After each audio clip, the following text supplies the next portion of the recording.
Going to talk about Medicare, all things Medicare. My name is Ed Weir, former manager of the Social Security Administration. I'm asked all the time, based on my decades and decades of inside experience and helping millions of people throughout the country, all things Social Security and Medicare. What would I do in terms of Medicare? I've done things like this on Social Security, retirement, survivor benefits, disability benefits. But let's stick with Medicare itself today. What I would do, what I would recommend based on seeing all types of people making kind of the right decisions and unfortunately sometimes the wrong decisions, what I would recommend, and for my family what I would recommend. Okay, so this is a live Q&A as well, so I'm going to talk about Medicare and what I would recommend in your particular situation if I was in your particular situation, and then that should take about probably about 15 minutes or so, and then I'm going to open it up for a live Q&A so you can ask any questions about Medicare, Medicaid, survivor benefits, spouse benefits, retirement, anything like that. And I'll have about an hour and we'll get to as many as we possibly can. So make sure you type your questions down into the chat. If you're watching this in recording, make sure you subscribe, and that way you can find us later when you do have any type of questions. Okay, so choices. Yes, you have choices. Original Part A, Part B, and there's also Medicare Supplement plans, also called MediGap plans, and Medicare Advantage plans. And then you got Part D, and then you've got Medicaid and the extra help with prescription drugs. The entire system is a nightmare, and you've got different enrollment periods, and it's unfortunately it's too confusing. So that's why I've done hundreds of videos on all this information. So what would I do if you had a particular budget, if you were sick, if you were in the VA, if you're working? So we'll get into all the different situations throughout this next 10 or 15 minutes. All right. For number one is, do you even need Part A and Part B? So to get Part A and Part B, you have to be 65 years old, or if you're receiving disability, you get disability after being on disability for 24 months. All right. But if you have health insurance from work, yours or your spouse's, and that employer has 20 or more employees, and you're happy with it, then you do not have to sign up for Part A or Part B at the 25th month if you're on disability or you're 65. So if you have health insurance from work, your current work, it has to be current work, not a retirement plan, not COBRA, not the Affordable Care Act. It has to be through current work, yours or your spouse's. If that's the case, then you don't have to sign up for Part A, Part B. You can wait until you're 70, 75, 80. Once you stop working, you stop receiving that health insurance, then you go ahead and sign up for Part A, Part B. If you're going to go ahead and start your money benefits, they kind of make you sign up for Part A. But that's free in terms of the monthly premium. So you just refuse Part B at that time. So you can restrict your application. I've done this hundreds of thousands of times when I was a claim specialist at the Social Security. You can come in and say, I just want Part A. I want Part A and Part B. I just want to start my money. And obviously it'll be Part A, but I don't want Part B. So you can kind of make the decision there, and you can restrict one or the other. And if you don't do it right, I just had someone in my live Q&A that I talked to that had health insurance from her spouse's work, and she was paying for Part B for 3 years. So thousands of dollars just essentially wasted. Yeah, so let's make sure that doesn't happen to you and your family. When? Okay, the next question is when. Again, 65, or when obviously you get the disability. So you have 8 months. If you're 70 years old and you just stop receiving health insurance, then you just have to fill out a couple of forms, 40B, 564, a couple of forms there. Social Security, government, you always have to have a form. And one of those you take down to your employer, and your employer fills it out and says, yes, John, Jane had health insurance since she was 65 years old from an employer, 20 employees, so do not penalize her or him. And then you're good. What about all the rest of it? In terms of Medicare Advantage, Medicare Supplements, Part D, and all that stuff, once you're eligible for Part B, then that triggers the time that you need to sign up for the rest of it. All right. So Medicare supplements versus Medicare Advantage. Why do you even get one of these? Original Medicare, Part A and Part B. Part A covers the hospital. That's zero premium per month for most people, but there's gaps in there. So, like if, for instance, if you go to the hospital, you have to pay a deductible, $1,632 deductible. That could be several times a year. The big one is Part B. There's gaps in Part B as well. The big one is it's a 20% co-insurance. So if you have a $100,000 surgery bill, then you have to pay $20,000. Medicare will pay the other 80%, the other $80,000. So that's why people, unless you got a few $1,000,000 sitting around in the bank, they get either a Medicare supplement plan or a Medicare Advantage plan, one of those two. So you signed up for Part A, signed up for Part B, you're starting that. Now you're figuring out, okay, how am I going to cover the gaps? First option, Medicare Supplements, also called MediGap plans because they covered the gaps. And what that is, there's 10 plans, but 99% of people get either an N or a G. And I've done videos on the difference between N and G. And if your budget allows it, I highly recommend Medicare supplements. So if it was me and budget wasn't an issue, budget being because you're going to pay Part B. The Part B this year is $174.70. And then Part A, as I said, is zero premium per month. And then a Medicare supplement, depending on where you are, in what state you are, they're all state specific. So a Medicare, let's say a Plan G, $100, $120, $130. If you're in New York, a little bit more, quite a bit more possibly. So about that. Plan N, usually about 20% cheaper per month for the premium, monthly premium. So if you could finagle the $174 plus another 100, 120, 130, 40, whatever for the Plan G all day long. I would highly recommend Plan G. I won't get into the difference between the Plan N and the Plan G. I've got a network of brokers that work all 50 states. If you need help, click on the little link there. Call up. I'll put my number up here in a little bit. And just if you know a broker that can help you, and I'll talk here in a second about what the difference between is an agent and a broker and whether you need help and how to get the best help for you. All right, so Plan G, if you want to save a little bit of money, I always recommend Plan N because I'm cheap and I like to save 20%. And there's not that much difference between a Plan N and a Plan G that is material for most people. So a Plan N covers everything G does. There's a couple of things it doesn't, but like I said, it's not significant, I would argue.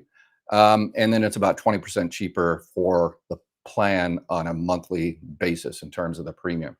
And it looks as though everybody, and I agree, the rate increase year over year for Plan N, we'd think it's going to be a lot less than a Plan G. So a lot of people that have Plan Gs now are calling us up and say, "Hey Ed, I want to switch to a Plan N and save 20% per month."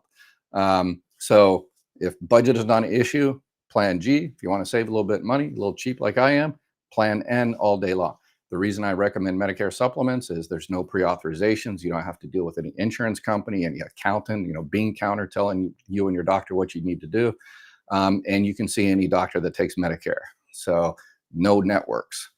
All right. So that is if you've got the budget and you can afford a Medicare supplement, because you also need a Part D plan. Medicare supplements just cover the gaps of original Medicare.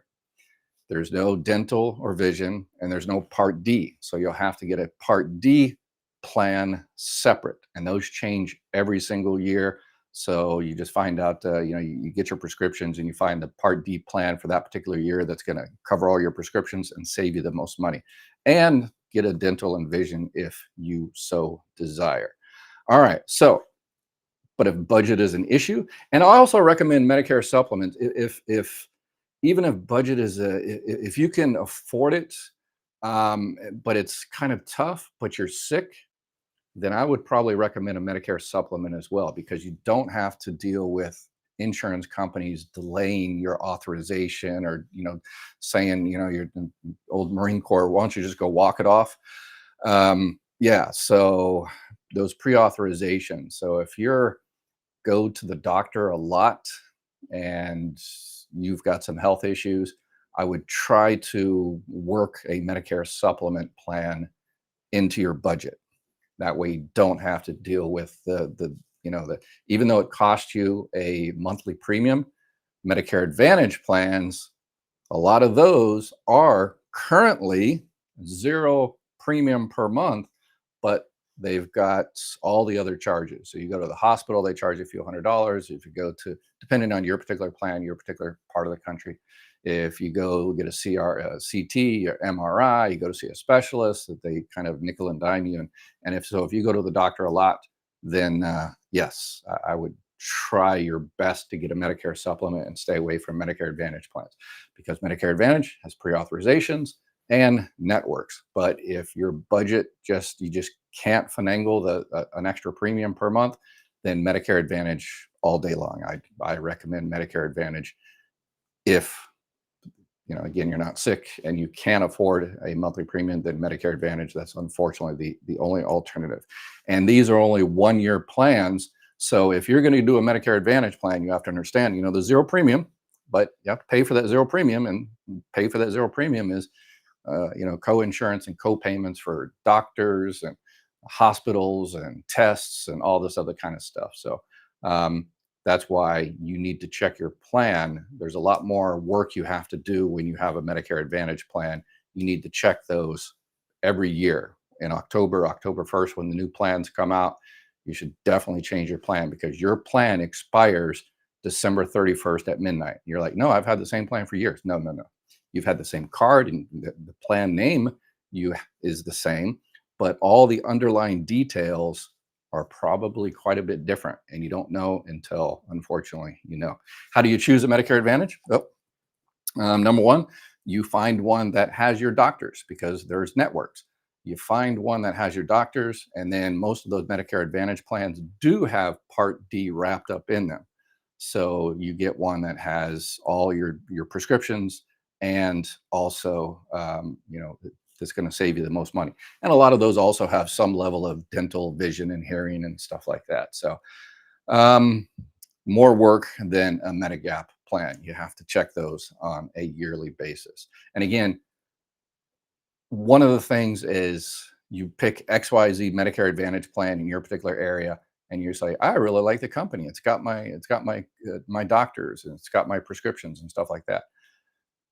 But that particular plan is probably one plan of 5 or 6 or 7 or 8 or 9 or 10 different plans that company has in your particular area. So people say, no, I like my company. I said, okay, well, that's fine. Well, have you upgraded to their new plan? You've had kind of the same plan. It's changed. The details have changed over the last 3 or 4 years since you've had it. But since then, that same company with the same doctors has upgraded a plan that if you switch to that plan, you're not going to get the hospital. You're going to save money on drugs. You're going to, not have to pay an MRI. But the insurance companies, they don't get to be billion-dollar insurance companies for nothing. They have downgraded your plan and given those extra benefits to new people they're trying to entice to sign up for them. And they're hoping you just say, let it ride and don't review your plan every year. So it takes a little bit of work, but an hour a year to save yourself lots of money. Do you need help in terms of work? Do you need to do it all yourself? No. You can get an agent or broker to help you out. They don't charge you anything. I've got a network of agents and brokers that can help you out. But if you know somebody, a family member that's a Medicare insurance agent or broker, and what's the difference? Kind of the terms are used kind of interchangeably a lot. Like a captive agent works for XYZ Medicare Advantage plan. So if you call them up, it's kind of the old, Henry Ford. You can have any color car you want as long as it's black, right? So if you call that guy or girl up, they're going to recommend the company they work for, right? So I recommend brokers, and I only work with brokers. A broker is licensed and contracted with several different companies in your area. So they work for you. It doesn't matter which one you sign up for. They get paid the same. The Center for Medicare and Medicaid Services, Medicare, the government, only allows these companies to pay the same amount. So it's not like, well, if I enroll you in XYZ versus YXZ, I'll make more money. Not necessarily so. The basic commission is the same. There's a little CMS is trying to come down and make some other changes, but with the new Supreme Court ruling, yeah, they're having a difficult time with that. But anyway, I've talked about that in another area. But just make sure the broker, again, you don't have to pay them. It's zero. They get paid directly by the insurance company, whichever insurance companies you think is the best for you. You give them the information, and they say, Medicare Supplement. Okay, let's look at the Medicare Supplement plans, and they help you enroll, and they get paid directly. If you go directly to the insurance company, it's the same exact price. You're not coming out at all in terms of saving any money.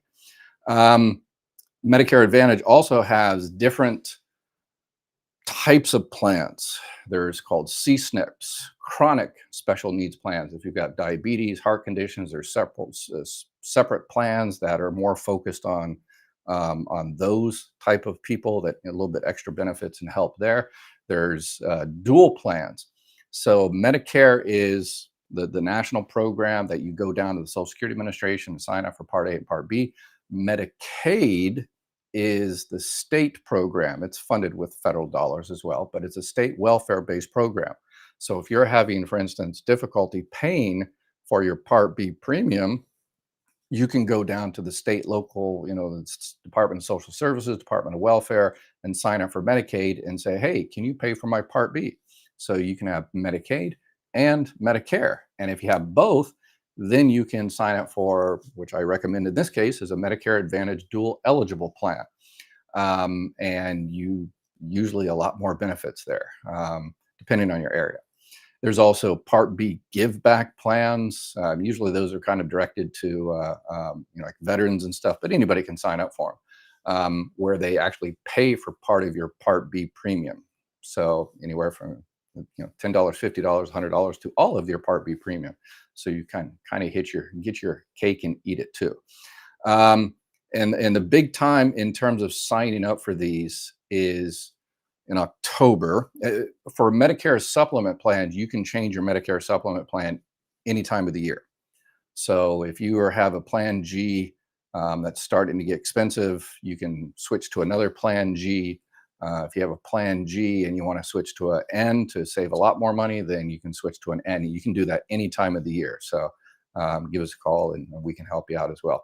In terms of Medicare Advantage, there are other times if you have a dual plan, Medicare and Medicaid, you can change several times a year. If you have the extra help with prescription drugs, you can save several times a year. If you move, you can change.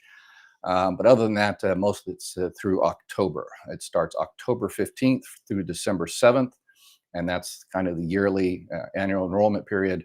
And at that time, you can switch, and your new plan takes effect January 1st. All right. So to kind of review, if budget wasn't necessarily an issue, I could afford the a few $100s extra a month and not have to worry about anything. A Plan G. If I wanted to save a little bit of money, Plan N. If my budget was tight, I would do a Medicare Advantage, but make sure you check it on a regular basis. If you're getting Medicaid, definitely a Medicare Advantage dual eligible plan. What about if you're Tricare? Yes and no. I'd do a flip. With Tricare, you have to sign up for Part A and Part B, and then you have Tricare. Some people get a Medicare Advantage for the extra plan, for the extra benefits, and they get one that pays their Part B give back. I don't know. It's kind of, I'd flip a coin on that one. If you're receiving the VA benefits, if you're use the VA clinic most of the time, then Medicare Advantage, a Medicare Advantage only, call it MA only, not with the prescription drugs. Most Medicare Advantage plans come with prescription drugs. An MA only, Medicare Advantage only, does not have prescription drugs because you're getting it from the VA. So, and that way you've got the VA, and if you're happy with the customer service of the VA, beautiful, but don't know if it's going to be like that forever. So sign up for Part B, get one of those Medicare Advantage Part B give back that pays for part of your Part B. Keep your your pharmacy at the VA and get some extra benefits, some extra dental and case you need a second opinion from some other place, you've got kind of a fallback position. Moving overseas, people ask me all the time, should I keep Part A, Part B? Yeah, go ahead and keep Part A because it's, free, no monthly premium. Part B, if you don't sign up for it, if you sign up for it late, there's a penalty.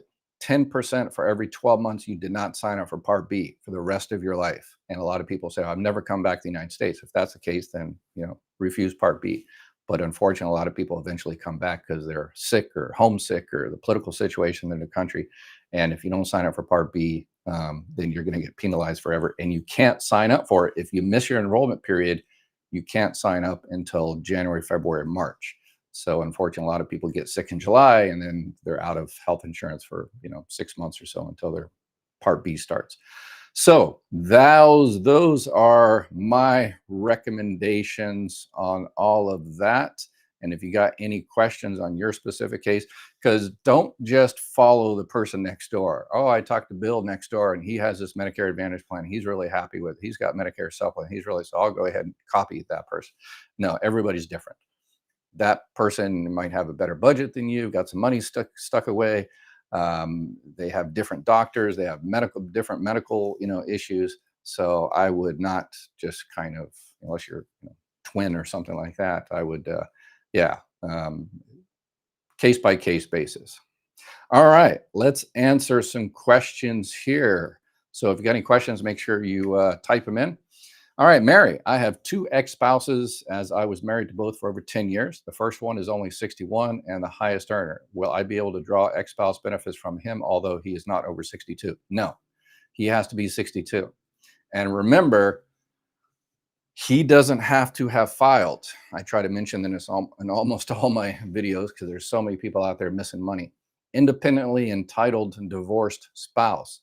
So a lot of people are out there, waiting for their ex-divorced spouse to file for benefits. And so they can get the spouse benefits, divorce spouse benefits, which is 100% incorrect. You're wasting money, throwing money away. As long as that person is 62, then you can file for benefits. You have to file for benefits on your own record first. And then if you're a divorced spouse, you had to be married for 10 years, and you're not currently married yourself, then your divorced spouse, the benefit amount has to be twice your amount, and then you can get extra benefits on there. But yeah, and again, they don't have to have filed yet. So if not, could I switch over to him at a later time? Yes, I'll be signing up for Social Security in a few months. Yes, go ahead and sign up for benefits on your own record. And then when that person reaches 62, they have to be 62 the entire month. Unless they were born. If they're born on the 1st, Social Security considers they attain the age the day before. So if you were born November 15th, you can't, and you're 62, you can't start your benefits until December. You have to be 62 the entire month. We should apply the FICA tax to lottery winnings. Yeah, definitely capital gains and stuff like that. That's one of the issues is, solvency going forward. There's actually some pretty easy decisions. Yeah, I was listening to Elon Musk last night. He's trying to avoid paying taxes and FICA taxes, and so interesting. Pinnacle Systems Group became a member, silver. Yeah, appreciate it. Thank you very much. Thank you for the support. Sharon, would survivor benefits be 71% at 60 if he died by accident? I thought it was 100%. 100% if you wait until your full retirement age. If you file the earliest possible, which is 60, yes, 71.5%. Yes, because you're filing early. Anytime you receive benefits early from Social Security, then it's reduced. All right. Someone is looking for the Affordable Care Act help. Okay. Yes, I will reach out to them and make sure they contact you. Yeah, the team I've got, my team that does Medicare Advantage. If you need help with them, call my number there and tell me your name and your state and what you're looking for. The team I just started putting together for the Affordable Care Act, Obamacare. Unfortunately, they're only licensed in 17 states, but they're expanding because Medicare is national; it's all 50 states. But the Affordable Care Act, some states chose to do it, and they have different systems. Yeah, the Affordable Care Act is a nightmare in terms of all that. So yeah, so apologize for the delay there. If it was Medicare, it'd be easy. Sharon, I think an accident can shorten the marriage requirement length, but not eligibility amount. Yes, if you were for divorced spouse benefits, you had to be married 10 years. For survivor benefits, you had to be married to the person at the time of their passing, and you had to have been married for 9 months, unless it was an accident or the person died in the military in the line of duty. Asking for a friend, that's what I like. Asking, at what age does survivor benefits end for a living spouse? Never. You get them forever. Let's see here. Hey, Sweetbug. Question: a lady has brain cancer and was told her family messed up her chance of getting SSDI and SSI. What does she need to do to get insurance to get chemo? How can family mess that up? Insurance.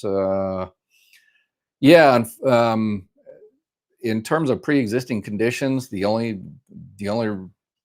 thing that matters are Medicare supplement plans. For Affordable Care Act, Obamacare, doesn't matter. Pre-existing conditions, not an issue. For original Medicare Part A and Part B, not an issue. For Medicare Advantage, not an issue. But unfortunately for Medicare Supplement, if you're not in your initial enrollment period, 25th month of, at around that time for disability, or, around the time of 65, then you have to go through health underwriting. And if you have cancer within a certain amount of time and different things. So that's why it's advisable, if you're thinking about, I get this all the time, is people have Medicare Advantage, and they're 70 years old now, and they're saying, I'm tired of all the denials and the delays and the nickel and dime here and the networks, and my doctor's in the network one day and then the next month they're not in the network. I'm just going to go ahead and get a Medicare supplement and forget about it. And they're healthy, they shouldn't be an issue. But they say, well, but I don't want to pay that monthly premium, so I'll do the Medicare Advantage for another year. And then they get sick or they fall or whatever the case may be, and now they're stuck with the Medicare Advantage forever. So, Richard, what's up, Richard? There was a mistake on my application stating I'm receiving workers' comp, therefore lowering my benefit to the minimum amount. They stated all I needed was a letter from me stating I do not get. Yeah. Okay, second part. Do not get workers' comp, and they will correct it. In April, I moved from New York to South Carolina to visit the Myrtle Beach office to continue the process. I filled out authorization forms. Okay. Yeah, basically what it is Congress decided you shouldn't make more on disability than you actually made when you were working. So if you're making, $2,000 for workers' comp and $2,000 for Social Security, and you're making $4,000, and when you were working, you were only making $3,000, that's why they do that kind of offset type thing. So yeah, that's no problem. Happens. What they did is, you said that you were receiving workers' comp, but you didn't provide any proofs or anything like that, and so they, made the decision based on a full offset. And so all you have to do is provide proof of that you were not receiving workers' comp, public disability benefits, and they will, fix it, and then you'll get all the benefits back from day one. The first check you got. So no problem whatsoever. Just bureaucratic stuff. You have to go down there and provide the proof. She worked and paid into Social Security, need help understanding why Social Security will tell her that. Okay, so insurance. So it's not insurance. So it sounds like disability. But if she's under her full retirement age, then if she was denied for disability benefits, then she should definitely appeal those, file a reconsideration, or request a administrative law judge. Why do I get Social Security payment on a different day each month? Now it's late. I'm 71. Can they stop my Social Security payment while I'm applying now on my ex-husband's? No, they shouldn't. Yeah, sometimes if you're getting because a lot of people don't realize you get two checks. If you're getting benefits on your own record, but then you get survivor benefits, or you're getting survivor benefits. Sometimes, they kind of have different paydays for different things. It's sometimes they're kind of grandfathered in based on, because you got benefits 10 years ago as a child in care, all kinds of different reasons. But yeah, they shouldn't be stopping benefits now that you're just applying for other benefits. It sounds like the claim specialist messed something up. And yeah, I would reach out to them and say, hey, what's going on? I need my monthly check. I understand, I just filed for survivor benefits, but or divorce spouse benefits or whatever it is. But that shouldn't stop your regular check on your own record. So yeah, sounds like someone messed something up. Richard, I receive SSDI. I've been trying to get a mistake on my SSDI. Oh, okay, yeah, okay. I already answered that one. Good day. If I sign up for a supplement plan N, will I be able to join plan G later or vice versa? I also signed up for your call in October, turn 65 next month. I will wait till October for your info. Okay, yeah. If you're healthy, absolutely. You can switch from N to a G, G to an N. And there's guaranteed issue times where you're switching from one to another. It's easier to downgrade from a G to an N, and they call it a downgrade, but again, I've done several videos on the difference between G and N, but it's more difficult to go from an N to a G. It's all pretty complicated. But yeah, if you're going to be 65 and you're starting your Medicare, if you already have your Part A and Part B, my people should have already reached out to you, because October is just right around. All right, my widow's benefits stopped when my account paid more than his did. Was almost 7. Oh, okay, yeah, that's a WIB rib, as they call it. And they didn't really stop technically. You're still receiving technically the widow's benefits, but because your benefits is more, you're kind of receiving your benefits on top of that. It's kind of a bureaucratic thing, but yeah, so you don't get both checks, unfortunately. You kind of do get you're entitled to 2 type of benefits, and it's 2 different checks, but you don't get, if you were getting survivor benefits for $1,000 and then now you've turned 70 and you're entitled to $1,500 in your own, you don't continue to get the $1,000 plus the $1,500 for a total of $2,500. You kind of get the $1,000 plus another $500 on top of it, for a total of $1,500. So, like I said, the whole thing. Okay, yeah, Richard, answer that one. Yes, if you want to move from one supplement plan to another after initial enrollment period past 6 months, you have to go through underwriting, right? There are some kind of exceptions.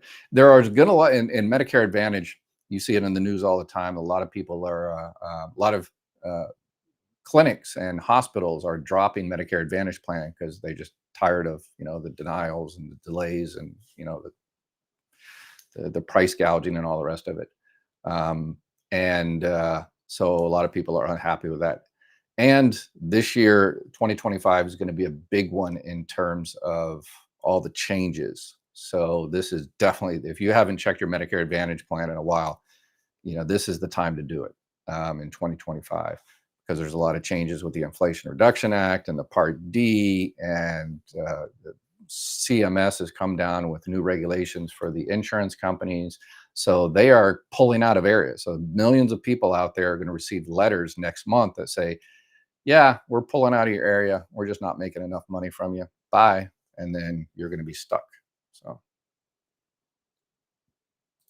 Dr. Ed, can your people tell me if the company they find me will insure for a specific medication? Yes, absolutely. Yep. They always check to make sure whatever prescriptions you have are in the formulary, and hopefully it is. You make all this so understandable. Yeah, thanks. Thank you. I appreciate that. I'm on SSDI. My card shows Part A only. Medicaid was paying the Part B premium, but bureaucracy won out on the plan temporarily. How do I get my card to reflect Part B as well? Yeah, so Medicaid was paying for your Part B, so you did have Part B, so you're paying for it now. So that means you do have it. So just call Social Security, go online, and just tell them to send you a new Medicare card. And because you lost your Medicaid, millions of people unfortunately losing Medicaid, some correctly and some incorrectly, unfortunately. When you lose that, if you also had a Medicare Advantage dual eligible plan, you're going to lose that as well. So if you got the letter that says, hey, you lost your Medicaid, therefore you're not going to have a dual eligible plan anymore because you're no longer dual eligible, dual meaning Medicare and Medicaid. So you have to find another plan quick, because if something happens next week or next month and you walk in and show them your Medicare, the Medicare Advantage plan, they're going to say, wow, this was canceled last week. So you have to find a new one. And again, if you need help, call that number, email me and say, hey, Ed, have your team reach out to me. And just if the phone number is always a message, it's because it's just me and my son. I've got a team that does Medicare and Obamacare and stuff like that. But in terms of the core team, it's just me and my son. So just leave a message and say, hey, my name is this. I live in this state. I need help with Medicare because I just lost my Medicare Advantage. I just lost my dual plan, or I want to switch from G to an N, or put me on your list for October to review your plan. So any of those. Thank you for your educational series. Question: my husband never worked due to multiple illnesses and strokes, and he passed. I am now retired. Can I get spousal benefits? No, if he never worked and never paid into the system, then unfortunately not. Unless you were married another time, 10 years or longer, or married to someone when they passed. But yeah, unfortunately, didn't pay into the system, so that's too bad. That's because you have more money on your account. Did you tell? Okay, yeah, somebody answered other people's question. I appreciate that. All right. Shane, just received my Medicare card and it states that A and B plan automatically. What do I do to get help paying for Part B? Okay, good question, Shane. All right. So if you are receiving your monthly benefits, and it sounds like Shane is receiving monthly benefits, and what happens if you're receiving monthly benefits from Social Security, your Part B starts automatically, or your Part A and Part B starts automatically. About 100 days before you turn 65, they'll send you it. And if you need it, you keep it. If you have health insurance from work, you refuse Part B to save yourself $174. But if you're having a hard time paying for that Part B, you should call the Medicaid office. And again, Medicaid is a welfare-based program, income and resource limitations. So usually it depends on your particular state, but if you're under $1,500, $1,600, $1,700 of income coming in, then they should approve you for Medicaid, and then they will pay for your Part B premium. Yeah, I would do that immediately, if not sooner. And then, if you get approved, again, get a dual eligible plan. Okay, so I have to file for my Social Security benefits first, then ask for my ex-spouse benefits, and then I get either or. Yeah, you do it at the same time. You call up Social Security and you say you want to file for retirement benefits, and it's not either or. You get both. You have to file for benefits on your own record. And then what happens when you're filing for benefits on your own record? They will ask you, have you been married for 10 years? Have you been married to someone that passed, or something like that? And they will find out if there's any other entitlements out there for you. And if there is, they will look to see if there's any more benefits left on that record. And if there is, they will take a spouse claim or divorce spouse claim or a surviving spouse claim at the same exact time. And if it's a surviving spouse claim, you don't have to file for benefits on your own record. You can just file for the surviving spouse records and let yours continue to increase. Another strategy there. Brenda, I turned 65 in March. Can I get on Medicare March 1st, or do I have to wait until it starts the first of the month? Trying to figure husband's retirement date. He will be 70 years, 8 months at the time. Yeah, so cancel the health insurance from work. Again, depends on when he stops working. But yeah, if you turn 65 in March, then you're entitled to Medicare starting March. And it doesn't have to be it's the whole month. They don't do partial months, partial days. So if you're receiving benefits, then you will receive your card automatically in the mail about 3 months before. So probably January or so. If you're not, then in January or December, reach out, file online, get your Medicare started. You can, wait for your your Social Security benefits, whatever you want to do. If I move to a new zip code, can I change my supplement plan after I move? Yes, most of the time, yes. Definitely your Medicare Advantage plan. Supplement, it's usually the state. So if you move to a different state, yes. Different zip code, um, not necessarily, but there's always special enrollment periods. But yeah, once you do, you can reach out to your broker agent and they can help you out, or you can reach out to us. When your team calls, will they leave a message? I do not answer calls when I do not have a phone number in my caller ID. Yes. Um, yeah, when you email me or leave a message, just say, hey, everybody screens their calls anyway. So yeah, I'm sure they leave a message because everybody screens their calls. um, yes, calculated every month, 8% DRCs. Yeah, delayed retirement credits after your full retirement age. If you wait to collect benefits until you're 70. So if you're 60, the full retirement age is 67, you wait till 70, that's 3 years, 8% per year of delayed retirement credits. That's an extra 24% above and beyond. I was 3 months from 70. I called local office. They said next on the extra dollars. Also called DC office. They said I'm receiving the extra. Hard to tell is correct. Yeah, you can ask for a detailed accounting. Those unfortunately take forever to get, but you can get a detailed accounting or the letters that were sent out. Usually it's they send the letters out separately. It's always confusing. You receive a letter one week and it says, yeah, you've just filed for retirement benefits on your own record and here's your amount, and then they send you the spouse letter the next week, and it gets kind of confusing. So how do I get Part D as now I am 65 and only had an Advantage program before? So yeah, the Part D is already probably wrapped up in your Medicare Advantage plan. Almost all 98%, 95% of 90% of people that have Medicare Advantage have Part D in there. So definitely, I'm sure it has Part D in there. But call the number in your card and say, do I have Part D? And if you're getting prescriptions from that company, that means yes. So the only people that don't have Part D in their plan are the ones I mentioned. The Medicare Advantage. There's good for veterans.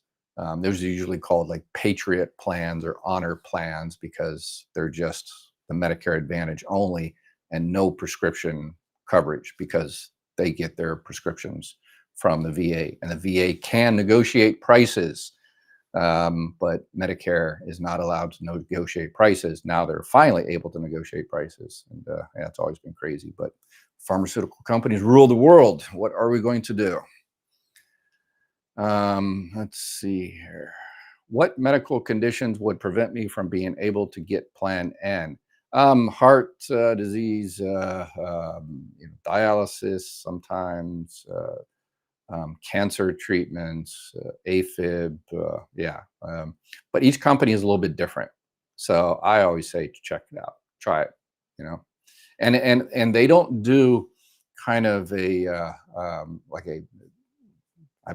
don't think I've heard really doing any kind of medical where they send you to a doctor to get a kind of a medical checkup. They just ask you questions, and it's usually about 30-35 questions. You have this, and yeah, sometimes maybe about 5% of the time they'll reach out to a doctor and say, hey, this person said they had AFib. How bad was it? Was just like regular AFib or whatever the case may be. So, but hey, all they can do is say no, right? I'm turning 65 in March. When do I need to sign up for Medicare? About 3 months before is good. I assume you are not receiving monthly benefits. If you're receiving monthly benefits, then you're going to get signed up for Medicare automatically. If you're waiting, because you're working and you're waiting to start your money benefits, then again, if you have health insurance from work, then you don't have to do anything as long as your employer has 20 or more employees or your spouse's work. But yeah, usually about December, January, go online and, just sign up for Part A if you have health insurance from work. If not, then sign up for Part A and Part B. And then tell them, I don't want the money. I'm waiting for, until I'm 66 or 67 for the money. So you can do it online or call the 800 number and schedule an appointment. I'm on SSDI and get survivor benefits. Will they increase when I get to FRA? No, no, you're pretty much locked in. So, but Sandy, this is an example. Sandy did the right thing, and people don't realize there's hundreds of millions of dollars out there just been sitting around. People are not grabbing because they're not smart like Sandy, that she's getting disability benefits, Social Security disability insurance, disability benefits, and she has Medicare because she has SSDI. I'm sure, she's probably been on it for a couple of years, so she has Medicare. But there's a lot of people out there that are not Sandy that says, yeah, I was married to someone, he passed away, or I was married to him or someone, and she's, her benefit amount is higher, but I don't want to get those benefits because that's going to reduce my disability and I'm going to lose Medicare and all that other kind of stuff. No, no, no, no. You can receive those two checks. So Sandy is essentially receiving two checks. She's receiving her disability check and survivor benefit check. It comes on the same day. It's all put together. So it only seems like, one check, but it's actually two different benefits on two different records. She's receiving disability on her own record and survivor benefits, obviously, on a deceased spouse record. So it's two benefits, two checks, but it's, one payday. So, but no, unfortunately, it doesn't increase. Once you start your benefits early like that and you continue to receive your benefits, then it'll stay the same. But you have the possibility to get some more money when you hit your full retirement age, because now you're on disability and there's a whole bunch of limitations in terms of your work. But once you hit your full retirement age, your disability switches to retirement benefits. So one day you're going to be receiving disability and survivor benefits. The next day you're going to be receiving retirement and survivor benefits. And because you're receiving retirement benefits and you're past your full retirement age, no more CDRs, the continuing disability reviews, no more work limitations. You can work, do whatever you want. Social Security doesn't care. Go for it. If you're able to do it, do it, do it. Don't worry about anything. You're done with the whole disability nightmare. What can I do? Going back to the question from before, it's been a year. That's not good. Yeah. Yeah, if it's been a year on something like that and you've been fully reduced, then yeah, they need to, but it sounds like you've been moving around and stuff. So I always recommend the last resort is your political representative. So contact your federal congressperson or a senator in your state and go onto their website, and there's a little button that you click there that says, I need help with a federal agency. You click that little button and you say, hey, I've been trying to get my benefits corrected for a year, get it done. So when I ran my office, the third business in the country, we usually get about one of those a month or so. They're called congressionals, and we had to jump on those within 24, 40 hours and report back. And so, yeah, that really lights a fire under Social Security. So I had an awesome team. So that's why we didn't get that many. Karen, can I get my deceased military husband's Medicare Part A and Part B and survivor benefits at my FRA? Okay, yeah, military. The military not relevant to anything other than thank you for his service, and because he was in the military, you were essential in the military too, in some regards, right? But yeah, he was in the military, so it sounds like he did pay into Medicare and Social Security, and you didn't. So you're not eligible for Part A and Part B on your own because you didn't pay into it. I'm just kind of assuming here. But yes, you can, when you file for survivor benefits, or even if you're waiting for your own benefits to increase so you don't touch your own, you file for survivor benefits. Yes, you're 100% eligible for Part A and Part B on a deceased spouse's record in terms of Medicare. Yes, 100%.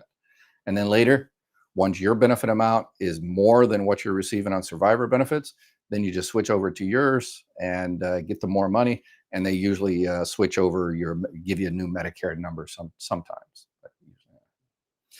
Donna, if I move within the same state to a different zip code, can I change my supplement plan the following month? Usually that's not a trigger for a special enrollment period. You're still going to have to, it sounds like, go through a health underwriting. But yes, you can change it. You can change your Medicare supplement plan, the MediGap, the plan N or G. You can change those 365 days of the year. You can apply for the change, but if you got any health issues, then you might have to go through health underwriting. So, uh, yes, Cheryl, congrats on knowing the system so well to get the most benefits you're entitled to. Yes, exactly.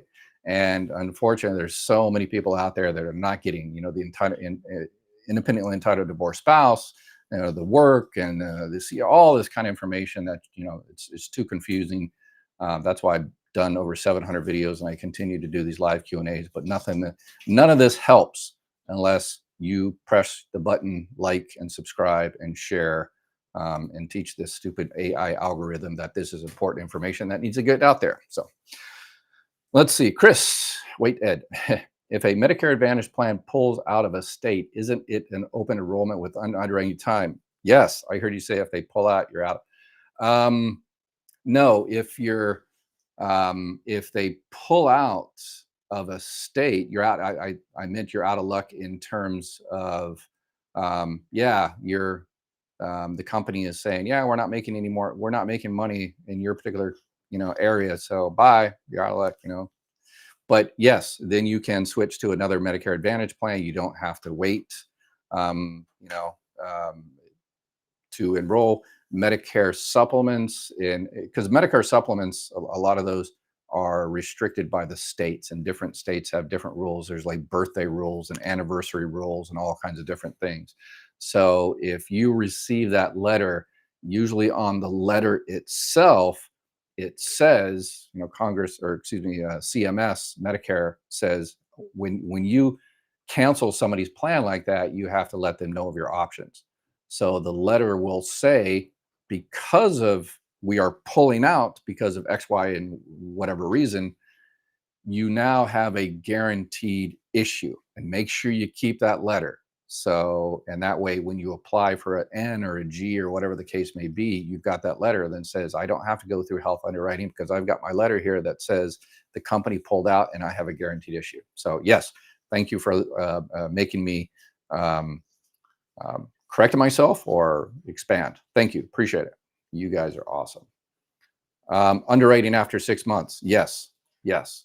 So it's important that you do it as soon as possible. Even when you, an old Marine Corps guy here, if you're not early, you're late. So I always recommend, doing things early, even if you delay your Part B, and you sign up, and you lose your health insurance at 70 years old, technically, legally, you have 8 months to sign up for Part B with no penalties.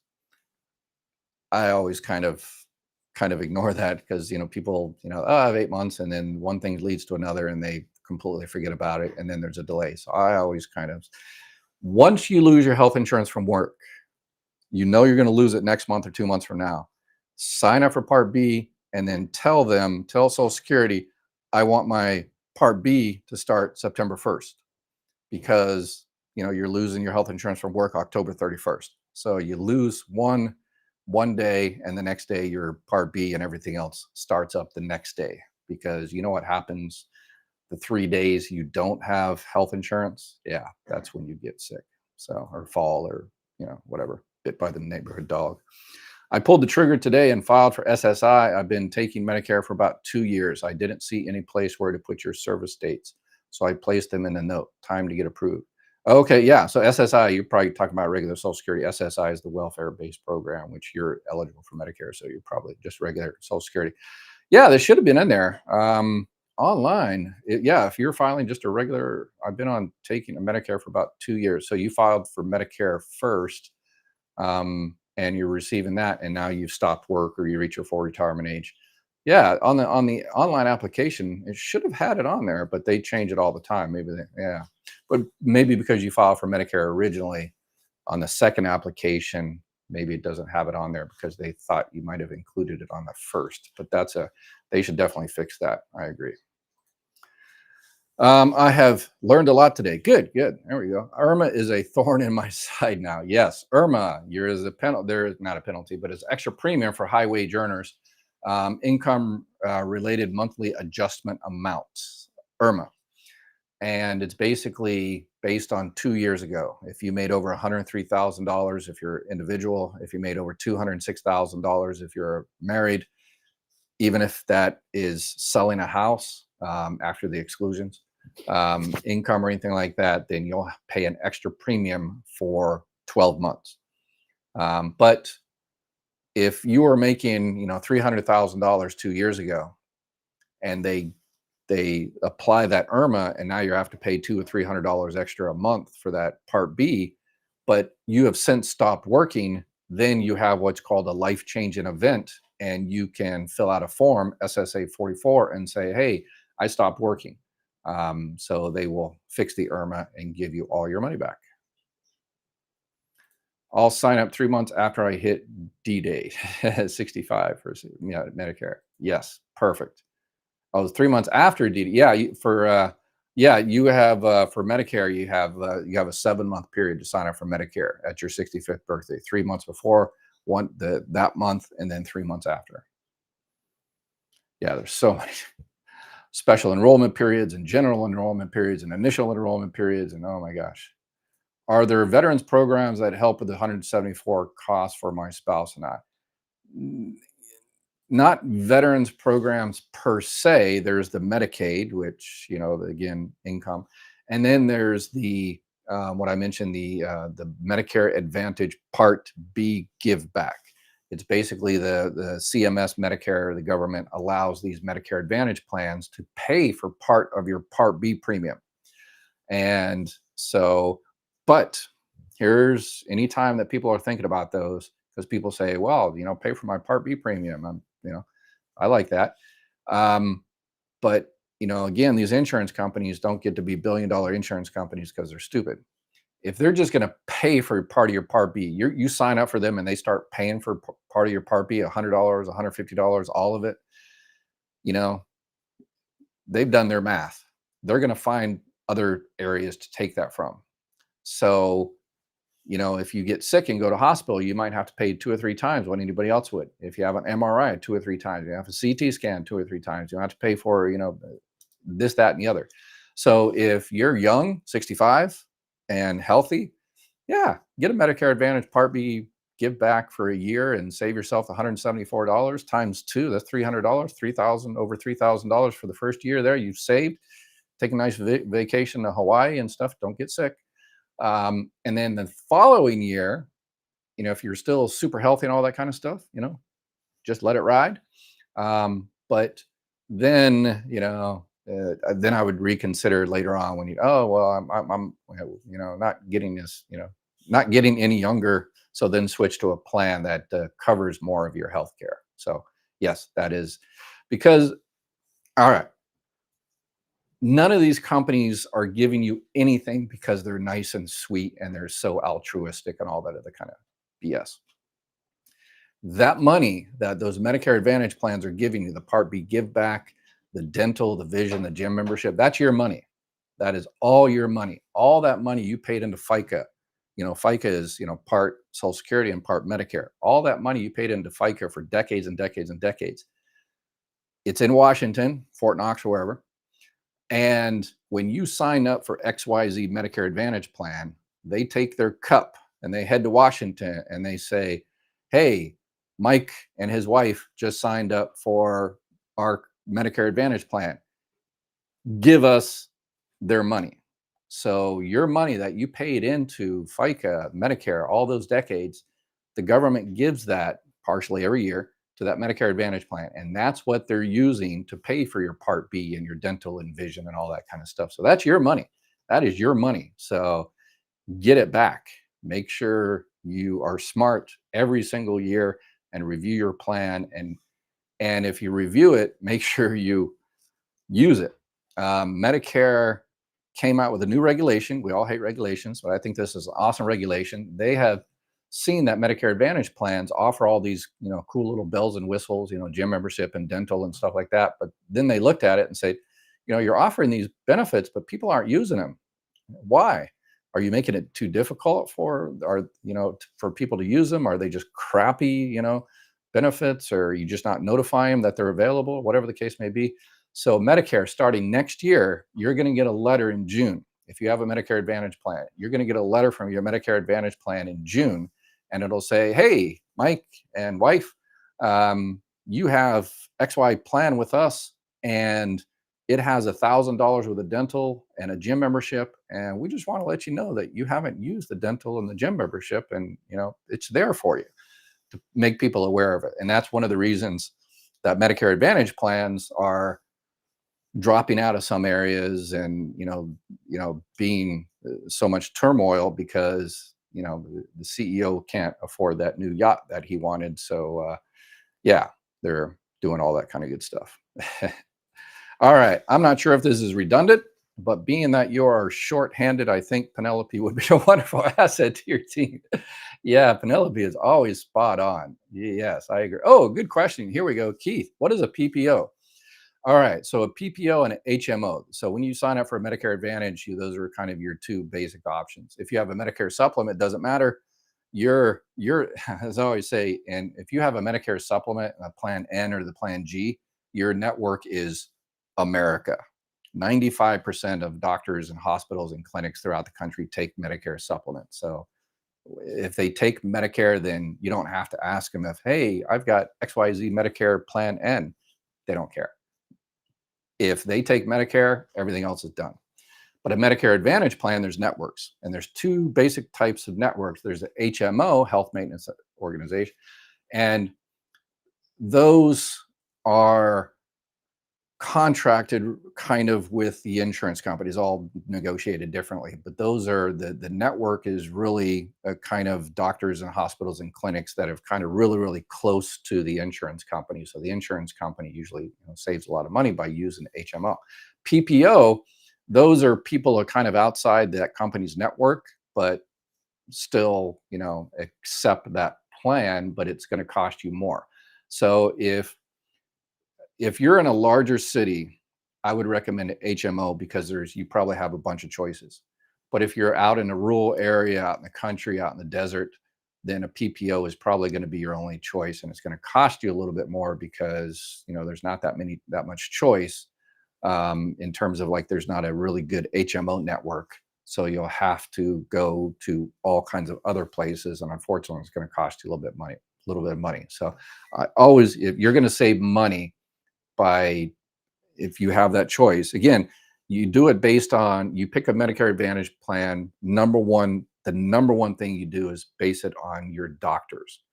And so when the broker, whoever you have helping you, that's the first thing they will ask: who do you want to continue seeing?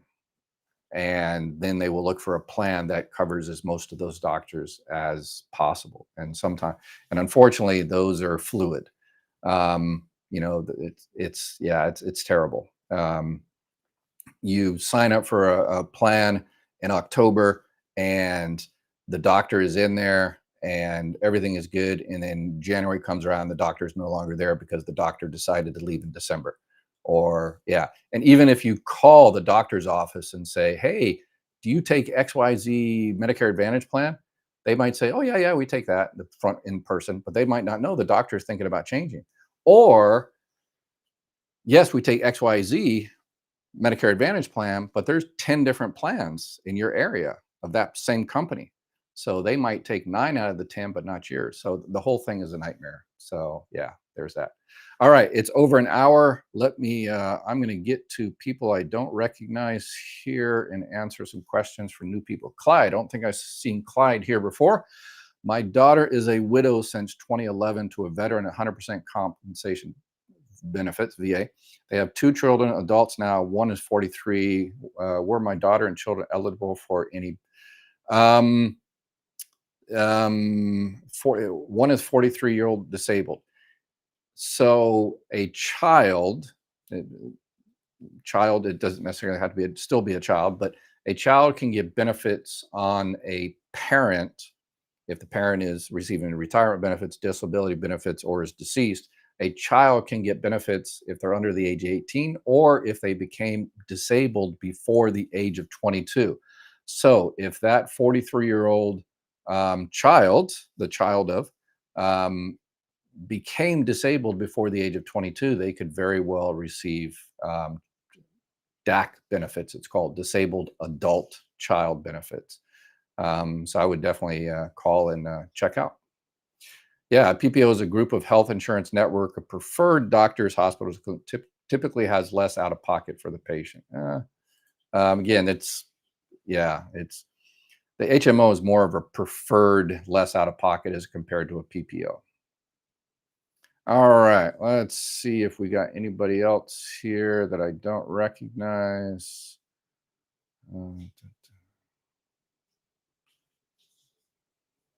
I don't think I recognize psychology nor with Dr. Lund.